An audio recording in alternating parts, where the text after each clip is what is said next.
Bene data nshuti mwese abakurikira ikiganiro Saveur Divine ndabaramukije aho muherereye hose, muri kumwe na Immaculée Nyiraneza, tukaba dukomeje ya gahunda yo kubagezaho ubutumwa bwiza biciye muri iki kiganiro.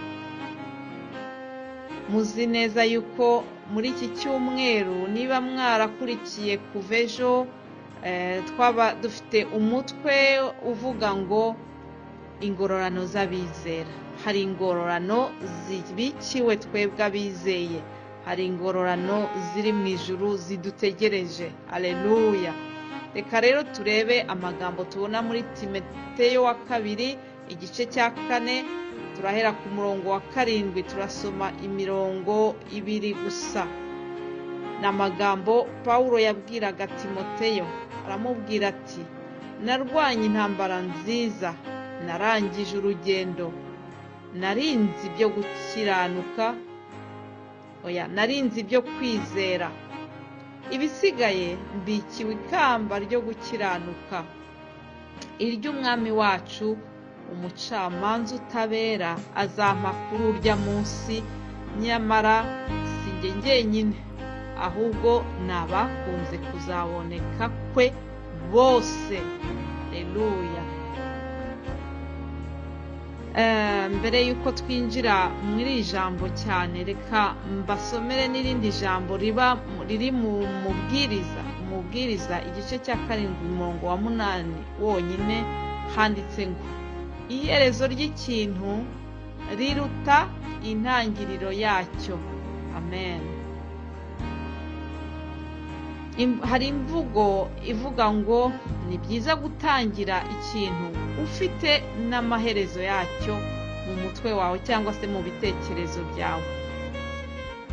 Nshuti mukurikira iki kiganiro, hari ikintu nabonye, burya iherezo ry'ikintu koko riba rikomeye.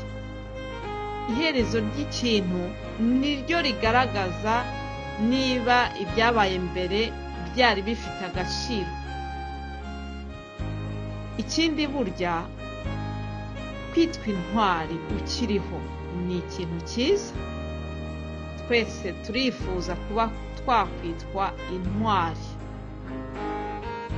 ariko burya birushaho kuba byiza iyo wiswe intwari utakiriho. Aleluya.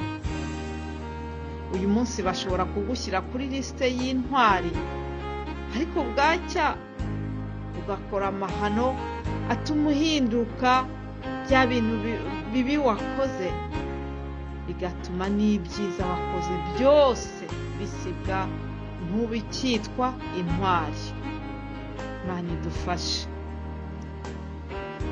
Hari umuntu witwa Samusoni yari yabaye intwari, ariko yagize akaga, ahura n'umugore witwa Delila aramushuka.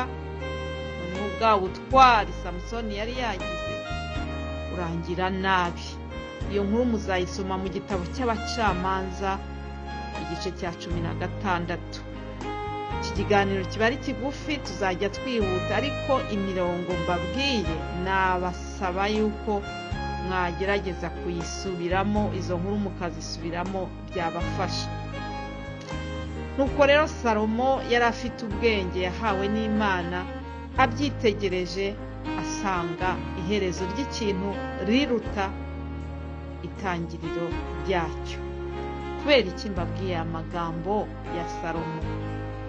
Nuko ariyo ari butwinjije ku cyigisho cy'uyu munsi. Umutwe w'ijambo ry'uyu munsi navuze ngo ikamba ryo gukiranuka riradutegereje. Umwami wacu hari ikamba tubikiye. Iryo kamba niryo Paulo yavuzeho mu magambo nabasomeye yabwiye Timoteyo. Reka mvuge kuri iyi ntumwa Paulo gatoya. Yari yaratangiye nabi, yabaye mu idini igihe kinini, aba imbata y'iryo dini. Ndagira ngo mbabwire yuko Paulo yari yarabaye bene babandi bita abahezanguni, les extrémistes. birababaje kuba mu idini ariko utari muri Yesu. Bijya bibaho. Ibyo byabaye kuri Pawulo igihe kirekire, ndetse byatumye arwanya abari bakurikiye Yesu. Si ukubarwanya gusa, ahubwo yageze aho agera no ku rundi rwego rwo kubatoteza. Ndabinginze muzasome inkuru ya Pawulo mu Byakozwe n'Intumwa igice cya 9, muzasobanukirwa iby'ukuntu yaje guhura na Yesu. Haleluya!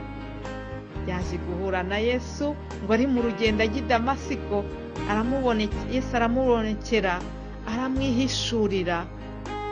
Ibyakurikiye nuko Pawulo wari wahoze atoteza abakurikiye Yesu, yarahindukiye, arihana, yakira Yesu. Noneho amaze kwakira Yesu, aratangira nawe avuga ubutumwa bwiza.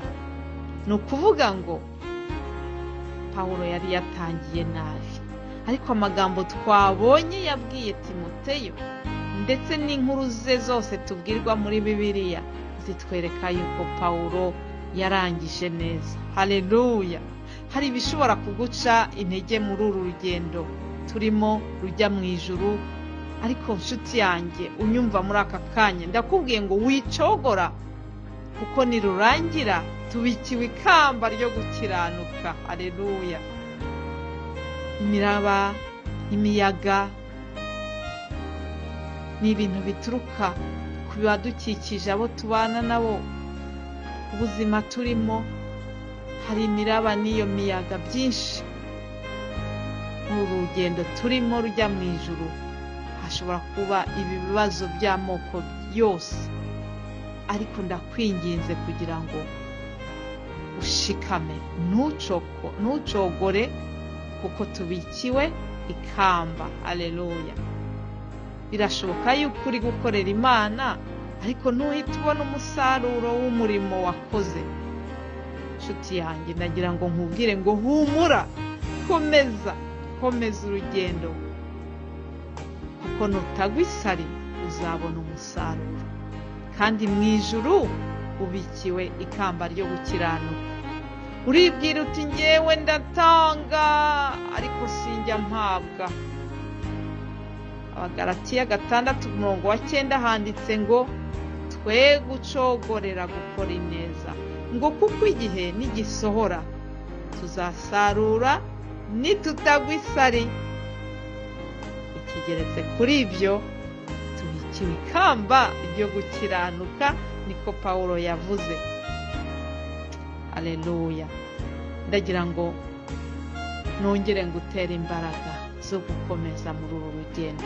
Birashoboka yuko uri kunyumva, ariko ibi byose tuvuga ukaba utabisobanukiwe kubera yuko wenda utamenyereye iby'inkuru zo muri Bibiliya, cyangwa se niba waranazumvise ukaba udasobanukiwe neza, cyangwa se ukaba utaranakira Yesu. Reka dusenge. Urugero rwose waba uriho, Mwuka w'Imana agira icyo akuganiriza. Data wa twese wo mu ijuru, ndagushimiye cyane kubwira ijambo tumaze kubwira ubwoko bwawe aho buri ku isi yose. Mwuka wera, ndagushimiye.